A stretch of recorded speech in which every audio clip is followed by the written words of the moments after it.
देखिए कुछ अंतः परिवर्तन का हम उदाहरणों के बारे में बात करेंगे। इसके अंतर्गत ये पूछा गया है एग्जाम्पल जो क्वेश्चन है हमारा कि कौन से दर्पण प्रतिबिंब होंगे दो संरचनाएं आपस में, कौन से अणु होने वाले हैं। देखिए पहले अगर मैं संरचनाओं की बात करूँ, इसकी बात करता हूँ, जैसे इसके अंदर ये वाला पद लेता हूँ मैं, तो इसका अंतः परिवर्तन के तहत मैं इसको क्या घुमाता हूँ, 180 डिग्री घुमाता हूँ। कितना घुमाता हूँ? 180 डिग्री। ठीक है, मतलब दो तो हमें कैसे घूमेंगे, एक तो 180 डिग्री घूमेगा, दो पद घूमेंगे 90 डिग्री। ठीक है, जब मैं इसको 180 डिग्री घुमाता हूँ बी आर को, इस प्रकार से 180 इसको घुमा देता हूँ और बाकियों को क्या घुमाता हूँ 90 डिग्री, इसको भी 90 और इसको भी 90 घुमाता हूँ। ठीक है, तो मुझे किस प्रकार से रचना प्राप्त हुई देखते हैं। 180 पर घुमाने पर 90 यहाँ पर और बी आर यहाँ पर आ जाता है। ठीक है, और सी एल इधर इधर आ जाएगा 90 डिग्री घुमाने पर, और ये आ जाता है यहाँ पर एफ। ठीक है, और मैं जब पहली संरचना को देखता हूँ, पहली संरचना को बना लीजिए, सी एच सी एल और ए बी, दोनों क्या है देखिए एक दूसरे के दर्पण प्रतिबिंब है, बी आर और एफ। ठीक है, ये दोनों दर्पण प्रतिबिंब है। ठीक है, अब इसको देखते हैं। इसको आप देखोगे ना तो दोनों एक ही अणु है, किस प्रकार से पता करते हैं। देखिए मैं इनका क्या करता हूँ, अंतः परिवर्तन कर लेता हूँ। क्या कर लेता हूँ? इनका अंतः परिवर्तन कर लेंगे। किस प्रकार से करेंगे वो देखते हैं। ये जो CH3 है ना, इसको हम अंतः परिवर्तन इसमें आगे लिख लेते हैं,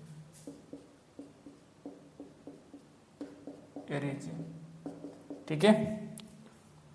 ये CH3 है ना, इसको अंतः परिवर्तन यहाँ से कर लीजिए, ठीक है। और F और Cl का भी हम अंतः परिवर्तन कर लेते हैं इस रूप में। जब कर लोगे ना हमें किस रूप में प्राप्त होगा देखते हैं। C इसकी जगह ये आ जाता है Cl आ जाता है, और यहाँ पर क्या आ जाएगा CH3, और ये अपने अंतः परिवर्तन कर लेंगे, यहाँ पर F आ जाएगा और यहाँ पर क्या आ जाता है H। ये देखिए दोनों एक ही अणु में प्राप्त हो रहे हैं। इसी प्रकार से हम इसकी बात करते हैं। ये अणु ले लेता हूं मैं,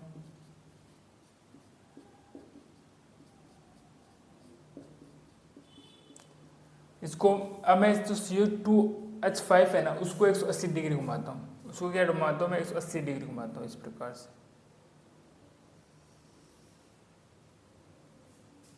ठीक है, इसको 180 डिग्री घुमाना मुझे, और बाकियों को मैं क्या घुमाता हूँ 90 डिग्री घुमाता हूँ, मतलब इसको भी 90 डिग्री और इसको भी 90 डिग्री घुमाता हूँ। ठीक है, OH यहाँ पर है जैसा वही रहेगा।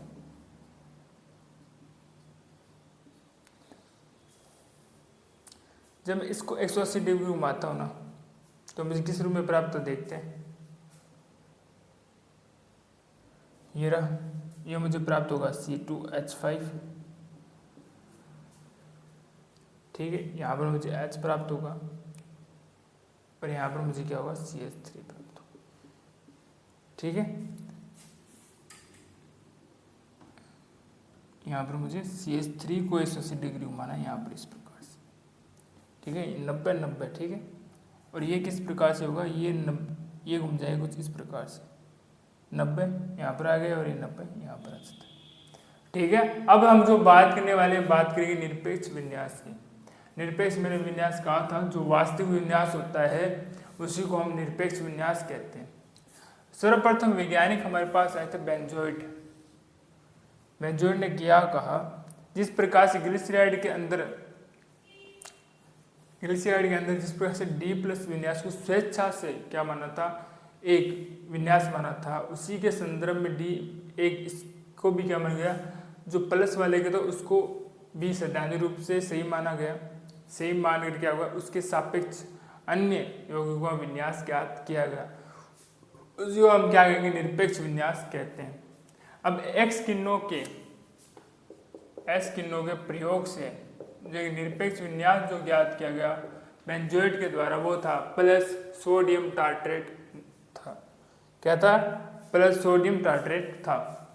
अब इसके अंतर्गत हम जो भी पद्धति ज्ञात होती है नामकरण की पद्धति, वो RS पद्धति होती है। RS का बात करोगे ना तो लैटिन भाषा में R अर्थात राइट होता है। राइट का अर्थ होता है दायां। S की बात करोगे इसको बोलते हैं हम लेफ्ट अर्थात बायां। ठीक है, द्वारा इसको दर्शाया गया। अर्थात अगर हम किस प्रकार से इसको नाम देते हैं वो भी चर्चा करेंगे। ये देखिए ये कुछ समूह है यहाँ पर। जो भी समूह सबसे बड़ा होता है उसको 1 नंबर देते हैं। समूह होगा उसको हम क्या देंगे, 1 नंबर देंगे, कुछ इस प्रकार से। ठीक है, उससे जो बड़ा समूह होगा, इसमें अगर बात करें, अगर क्रम देखें, फिर कल बाहर INT आई के बाद जो सबसे बड़ा है वो है 2 ब्रोमीन, फिर 3 क्लोरो, फिर 4। इसमें इस प्रकार से सबसे कम नंबर वाले को सबसे जो छोटा होगा समूह उसको वरीयता प्राप्त होगी, सबसे कम नंबर वाले वरीयता प्राप्त होगी। ठीक है, इसके अंतर्गत भी आप देखोगे ना सबसे अधिक बड़ा समूह कौन सा है। जब परमाणु संख्या की बात करें तो इसका है 1। इन दोनों में आप देखेंगे तो मैंने कहा था जो हाइड्रोजन इसकी मैथिल का ही होने वाला है। इन दोनों में से अगर बात करोगे जिसका परमाणु भार से ज़्यादा है उसका ही क्रम होने वाला, क्रम भी आपको लिखाया था 3, और इसका कितना होता है 4 होता है। कि अगर नामकरण की बात करोगे, अगर इसकी नामकरण की बात, नाम इसका नामकरण होगा, क्यों पहले क्या आता है, बी आता है तो ब्रोमो। ठीक है, फिर क्लोरो, फिर फ्लोरो, आइडो, मेथेन कहेंगे इसको। ठीक है, इसके अंतर्गत भी देख लीजिए, अगर हम IPC नाम लिखते हैं इसके अंतर्गत ये रहा, एथिन कहते हैं, 1 क्लोरो, 1 ड्यूटेरियो, एथेन सेकेंड कहेंगे इसको। क्या कहेंगे, एथेन सेकेंड। ठीक है, अब इसके अंतर्गत हम दूसरा देखते हैं। इसने कहा है कि जिसकी वरीयता सबसे कम हो, जो छोटा समूह हो, वो क्या होना चाहिए, पीछे होना चाहिए। क्या हो, अगर त्रिविम के अंदर आप देख रहे हो ना, जो छोटा समूह हो वो क्या हो, या तो सबसे पीछे हो, और जो बड़े समूह हो वो क्या हो, आगे की तरफ हो।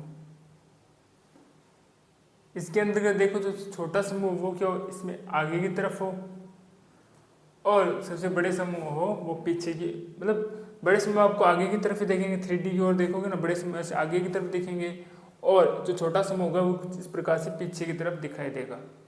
इसी के अंदर भी देख लेते हैं। सबसे छोटा समूह पीछे की तरफ, ये समूह 3 आपको आगे की तरफ दिखाई देते हैं। देखिए हमारे पास कुछ संरचनाएं हैं जिनके द्वारा हम पता करेंगे इसका R विन्यास होगा या S विन्यास होगा। अब देखिए पहले इनको देते हैं नंबर देना सबसे सिंपल काम है। सबसे बड़ा समूह देख लीजिए, उसको 1 नंबर देते हैं। ये लीजिए हमारे पास 1 नंबर, ब्रोमीन को 2, क्लोरीन को 3 और फ्लोरीन को 4 देते हैं। इसी प्रकार से यहाँ पर भी दे दीजिए 1, 2, 3 और ये 4। अब हमें जाना है 1 से 2 की ओर। यहाँ पर देखिए 1 ये रहा, कुछ इस प्रकार से जाते हैं 4 की तरफ। यहाँ पर देखिए कुछ अगर हम 4 की तरफ जाने की कोशिश करते हैं तो यहाँ से इस प्रकार जाते हैं छोटे से बड़े की ओर। 1 ये रहा 1, मुझे इस प्रकार जाएंगे यहाँ पर 1 ये रहा 2 और इस प्रकार से 3। ठीक है, अब इसकी दिशा होती है, एक तो होती है क्लॉकवाइज होती है, एक होती है एंटी क्लॉकवाइज।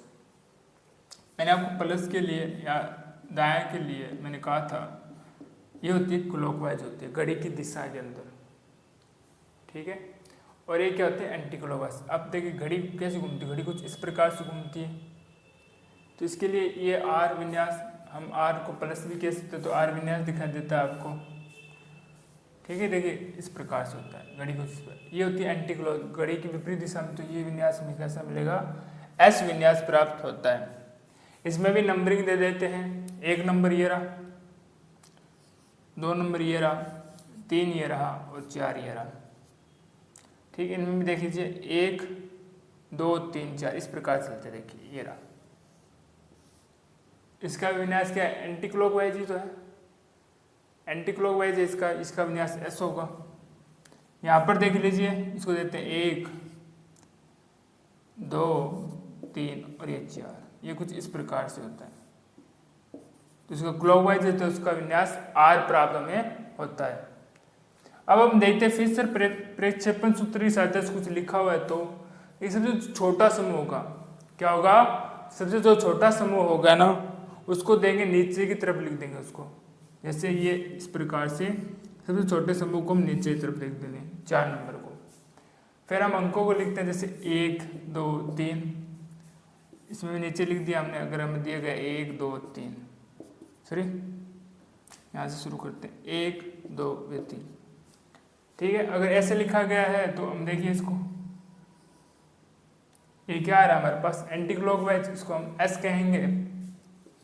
और यहाँ पर अगर आप देखोगे ये आता है हमारे पास क्लॉकवाइज, इसको R कहते हैं। इसे आप क्या कहोगे, R कहते हैं। अब देखिए कि हम देखेंगे कि RS विन्यास तब कैसे ज्ञात करें जब इसके अंतर्गत क्या हो, 2 असममित कार्बन आपको दिखाई दे। तो हम दोनों कार्बन के अनुसार इनकी संरचनाएं ज्ञात करते हैं। कैसे ज्ञात करते हैं, पहले तो मैं ले लेता हूँ C2 कार्बन के अनुसार। किसके अनुसार लेंगे, C2 कार्बन के अनुसार।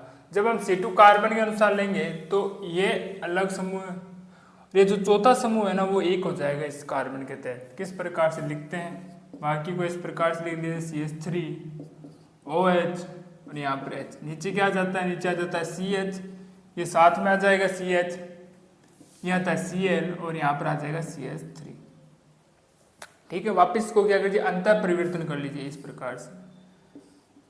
जब इसका अंतर परिवर्तन हम करते हैं तो यहाँ पर आ जाता है CH Cl और CH3, इसका अंतर परिवर्तन करोगे ऊपर आ जाएगा OH, यहाँ पर CH3, यहाँ पर आ जाता है H, ठीक है।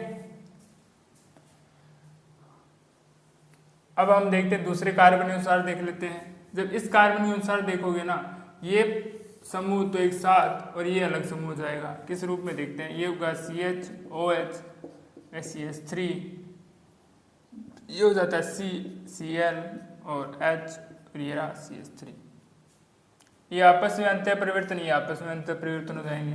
अंतर परिवर्तन ऊपर आ जाएगा हमारे पास Cl CH COH CH3, यहाँ पर आ जाता है H और यहाँ पर क्या आ जाता है CH3, ठीक है। हमें इस प्रकार से रचनाएं कुछ प्राप्त हो जाएगी।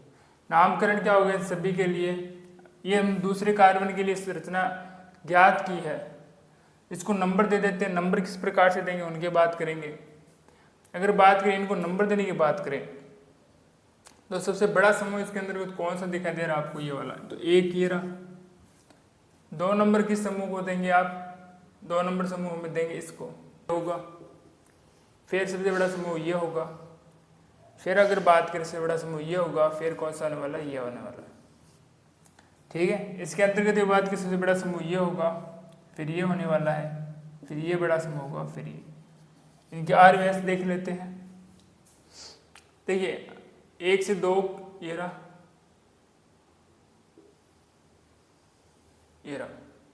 ये हमारे पास किस प्रकार से, हमारे पास ये है एंटी क्लॉकवाइज, तो इसको हम लिखेंगे S।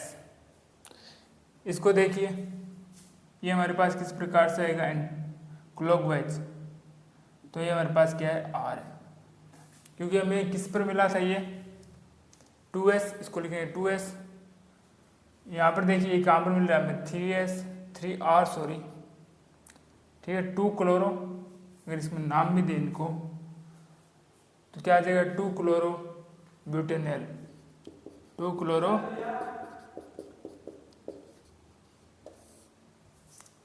तो आशा करते हैं आज का लेक्चर आपको अच्छे समझ में आया होगा। फिर भी मन के अंदर कोई डाउट्स है तो कमेंट्स में लिख दीजिएगा।